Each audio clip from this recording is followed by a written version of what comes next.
La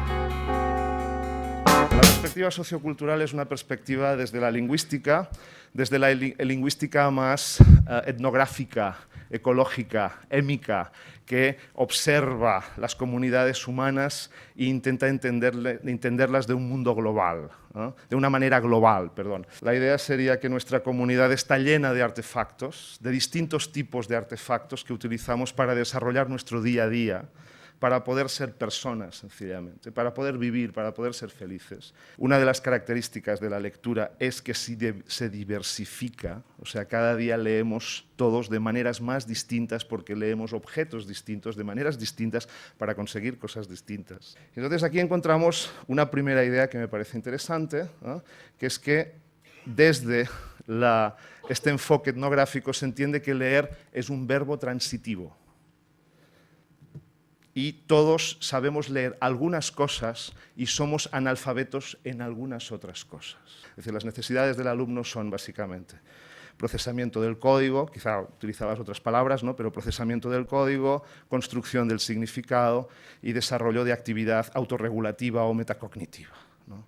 Entonces yo diría claramente los aspectos de procesamiento del código pueden ser comunes en general, los aspectos de construcción del significado no son comunes, porque el conocimiento no se construye del mismo modo en una sentencia judicial, en un prospecto médico, en un chat. Y la actividad autorreguladora también muy probablemente tiene elementos comunes y elementos distintos. Esta diversidad de artefactos que manejamos en nuestra comunidad la podemos agrupar en distintos ámbitos. En el caso de los niños nos encontramos con los artefactos que tenemos en la escuela, que son muy importantes, pero tenemos muchos otros ámbitos en los que ellos también leen y escriben. Tenemos, por ejemplo, el ámbito del deporte, el ámbito administrativo, que es poco importante en el caso de los niños. Tenemos, por ejemplo, también el ámbito religioso.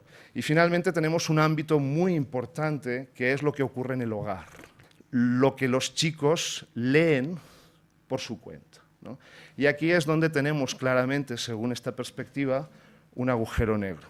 No sabemos nada o muy pocas cosas de lo que ocurre en este contexto. Se establece una especie de dicotomía entre lo que podríamos llamar las prácticas vernáculas y que básicamente son autorreguladas. El niño decide hacerlo porque le gusta, por su cuenta, nadie le obliga, son autorreguladas, es una elección personal, ¿eh? Lo hace como le da la gana, es algo privado que comparte solo con sus amigos, ¿no? Es algo que aprende a hacer informalmente. La actitud que tenemos muchas veces la escuela respecto a este conjunto de prácticas es de desprecio, de crítica. No estamos teniendo la mejor actitud para desarrollar prácticas lectoras más globales, ¿no? Al contrario, lo que hacemos en la escuela pues, es académico, es impuesto, no hay una elección personal, es público, ¿eh?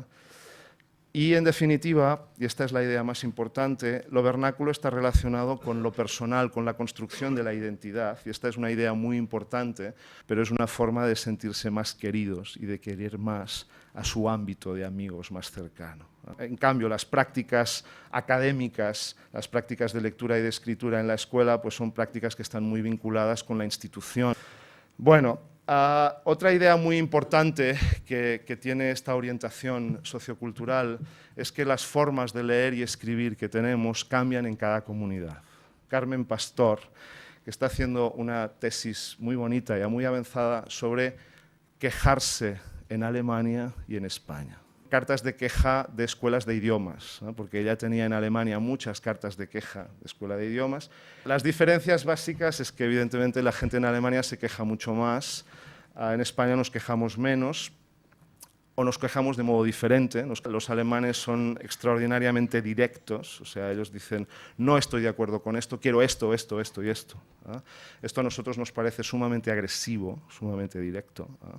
Entonces, bueno, este es un buen ejemplo para mostrar que puesto que nos acercamos a un mundo en el que todos vamos a hablar distintas lenguas, pues la práctica de actuar en distintas comunidades donde las prácticas letradas funcionan de modo distinto va a ser más relevante, ¿no? Entonces, por eso necesitamos también una aproximación sociocultural que incluya estas orientaciones, ¿no?